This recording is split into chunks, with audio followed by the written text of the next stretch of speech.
मैं Ramesh Yadav sir, class 12 physics first में chapter 1 में टॉपिक है electric charge and electric field, जिसे हिंदी में वैद्युत क्षेत्र और वैद्युत आवेश भी कहते हैं।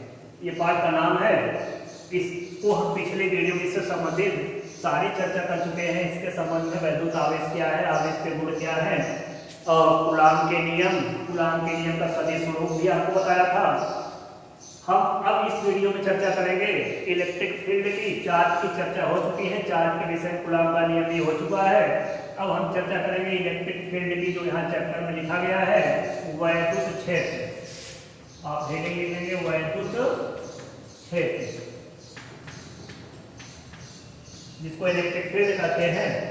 तो देखिए सरलतम परिभाषा इसकी है कि किसी आवेश के चारों ओर का वह क्षेत्र, कोई आवेश ले लीजिए क्यों, चाहे माइनस में हो चाहे प्लस में, कोई भी आवेश हो, उसके चारों तरफ एक फील्ड प्रोड्यूस होता है जिसे वैद्युत क्षेत्र कहते हैं। तो कह सकते हैं कि किसी आवेश के चारों ओर का वह क्षेत्र, देखिए इसके चारों ओर का क्रास के द्वारा इसे दिखा रहे हैं वैद्युत क्षेत्र को, एरिया इसकी दिखा रहे हैं कि इसका प्रभाव कहाँ तक है इस आवेश।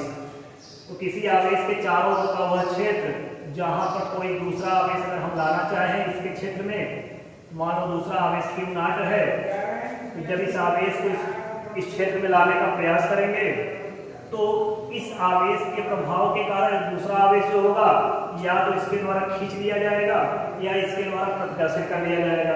तो किसी आवेश के चारों ओर का वह क्षेत्र जिसमें कोई दूसरा आवेश लाने पर या तो वह आकर्षण बल का अनुभव करता है या तो प्रतिकर्षण बल का अनुभव करता है, इसी को वैद्युत क्षेत्र कहते हैं। फिर से सुन लीजिए, किसी आवेश के चारों ओर का वह क्षेत्र जिसमें कोई दूसरा आवेश या तो आकर्षण बल का अनुभव करता है या तो प्रतिकर्षण बल का अनुभव करता है, उसे वैद्युत क्षेत्र कहते हैं।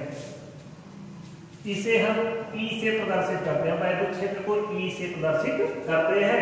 यह एक सदिश राशि है। इसकी दिशा धनात्मक आवेश पर बल की दिशा में होता है। जैसे धनात्मक आवेश प्लस Q है तो इसकी दिशा जो होती है, इस पर जिधर बल कार्य करता है तो धनात्मक आवेश बल किधर कार्य करता है, बाहर की ओर से कार्य करता है बल की दिशा।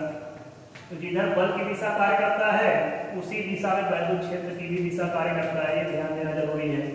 लेकिन माइनस आवेश में क्या होता है कि जिधर वैद्युत बल कार्य करता है तो वैद्युत बल किधर कार्य करता है, माइनस के अंदर की ओर, तो इसके जब विपरीत में क्या कार्य करेगा, वैद्युत क्षेत्र।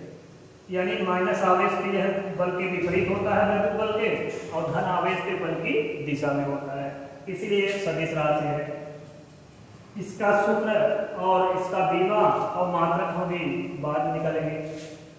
तो ये तो हुआ वैद्युत क्षेत्र। किसी आवेश के चारों ओर के क्षेत्र को वैद्युत क्षेत्र आप सामान्य भाषा में कह सकते हैं कि जिसमें कोई दूसरा आवेश आकर्षण या प्रतिकर्षण बल का अनुभव करता है। अब आता है बात वैद्युत क्षेत्र की तीव्रता की। वैद्युत क्षेत्र की तीव्रता, वैद्युत क्षेत्र की तीव्रता का मतलब है कि जब आवेश को हमने किसी वैद्युत क्षेत्र में ले गए थे, किसी दूसरे आवेश को, परीक्षण आवेश मान लीजिए, जिस आवेश को हम टेस्ट करने के लिए ले जाते हैं उसे परीक्षण आवेश या टेस्ट चार्ज भी बोलते हैं। तो टेस्ट चार्ज को हम Q नॉट से प्रदर्शित करते हैं। तो वैद्युत क्षेत्र यहाँ पे आपका है, कोई आवेश है उसके चारों ओर वैद्युत क्षेत्र आपका एक है, उसमें किसी परीक्षण आवेश को हम लाते हैं तो ये देखते हैं कि आकर्षण बल व प्रतिकर्षण बल का अनुभव ये करेगा। धन आवेश है तो प्रतिकर्षण बल का अनुभव करेगा और ऋण आवेश है तो आकर्षण बल का अनुभव करेगा, क्योंकि जो परीक्षण आवेश होता है वो धन आवेश होता है। लेकिन कितने बल का अनुभव करेगा, यही बल का परिमाण ही, वैद्युत बल इस पे कितना लगेगा मात्रा में, वही वैद्युत बल का परिमाण ही कहलाता है वैद्युत क्षेत्र की तीव्रता। तो परिभाषा इसकी आएगी कि किसी वैद्युत क्षेत्र में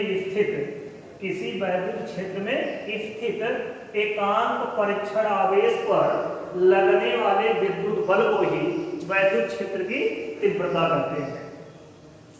परिभाषा देखिए, किसी वैद्युत क्षेत्र में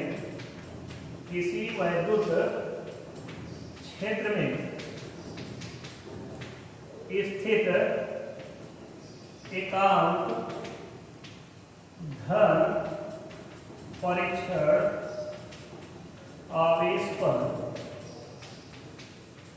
लगने वाले लगने वाले वैद्युत बल को वैद्युत क्षेत्र की तीव्रता कहते हैं। वैद्युत क्षेत्र की तीव्रता कहते हैं। इसे ई से प्रदर्शित करते हैं। यह एक सदिश राशि है। यह एक सदिश राशि है। तो हो जाएगा वैद्युत क्षेत्र E बराबर F/Q0। अगर दिशा में दिखाएंगे तो वेक्टर E बराबर वेक्टर F/Q0 परिभाषा के अनुसार। तो देखिए यही हमने परिभाषा बताया। किसी परीक्षण आवेश को वैद्युत क्षेत्र में ले जाएंगे तो देखो परीक्षण आवेश को वैद्युत क्षेत्र में ले गए तो उस पर जितना वैद्युत बल ऊपर ये कार्य कर रहा है, यानी इस वैद्युत क्षेत्र के कारण जितना इस पर वैद्युत बल कार्य कर रहा है वही वैद्युत क्षेत्र की तीव्रता कहलाता है। यहाँ से मात्रक निकालना चाहेंगे। ई का मात्रक, ई मीन्स वैद्युत क्षेत्र का मात्रक अगर निकालना चाहे हम लोग तो यहाँ से देखो बल का मात्रक क्या मिल जाएगा, न्यूटन, और आवेश का मात्रक क्या हो जाएगा, कूलाम। ये मात्रक मिल जाएगा न्यूटन प्रति कूलाम। और हम हेडिंग लिखेंगे बिंदु आवेश कारण वैद्युत क्षेत्र की तीव्रता। हेडिंग लिखेंगे बिंदु आवेश के कारण वैद्युत क्षेत्र की तीव्रता। वैद्युत क्षेत्र की तीव्रता बिंदु आवेश कारण वैद्युत क्षेत्र की तीव्रता, ये हेडिंग है।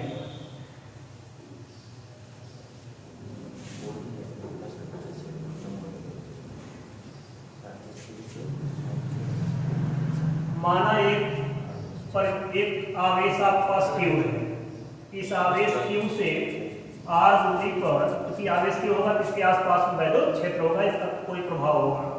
इस आवेश Q से जो मूल बिंदु O पर स्थित है तो आवेश Q से R दूरी पर एक बिंदु A है जिस पर एक परीक्षण आवेश Q0 रखा गया है। तो हम लोग इस बिंदु आवेश के कारण इस परीक्षण आवेश पर लगने वाले वैद्युत क्षेत्र का मान ज्ञात करेंगे। वैद्युत क्षेत्र किधर कार्य करेगा, इस पर बाहर की ओर ऐसे। इसी वैद्युत क्षेत्र का मान निकालेंगे जिसे हेडिंग करते हैं बिंदु आवेश कारण वैद्युत क्षेत्र की तीव्रता। बिंदु आवेश का मतलब ये आवेश एक छोटा सा बिंदु आवेश है। इसके कारण कुछ दूरी पर अगर कोई परीक्षण आवेश Q0 रखा गया हो तो इस आवेश कारण उस पर कितना वैद्युत क्षेत्र कार्य करता है, इसी का हमें मान निकालना है।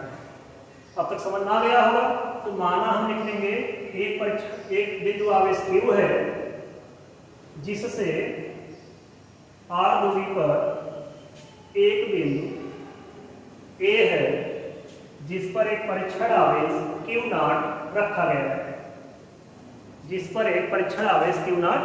है। Q के कारण यानी बिंदु आवेश के कारण परीक्षण आवेश पर लगने वाले वैद्युत क्षेत्र की तीव्रता या कार्यरत वैद्युत क्षेत्र की तीव्रता E है। अब देखते हैं इस वैद्युत क्षेत्र E का मान जो हेडिंग लिखा है कितना वैल्यू आता है इसका। यहाँ लिखेंगे कूलाम के नियम से, कूलाम के नियमानुसार। कूलाम के नियमानुसार देखा जाए तो एक आवेश A है, दूसरा आवेश A है, तो इस पे लगने वाले वैद्युत बल का मान 1/4 पाई एप्सिलॉन नॉट Q0/r²।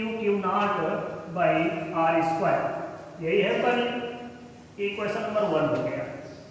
वैद्युत क्षेत्र की परिभाषा से वैद्युत क्षेत्र की तीव्रता की जो परिभाषा बताए थे, तीव्रता की परिभाषा से E बराबर आपको बताया गया था F/Q0। अब ये F का वैल्यू लाके यहाँ पे रख देंगे तो हमें मिल जाएगा E बराबर 1/4 pi epsilon not Q0/r² divided by Q0।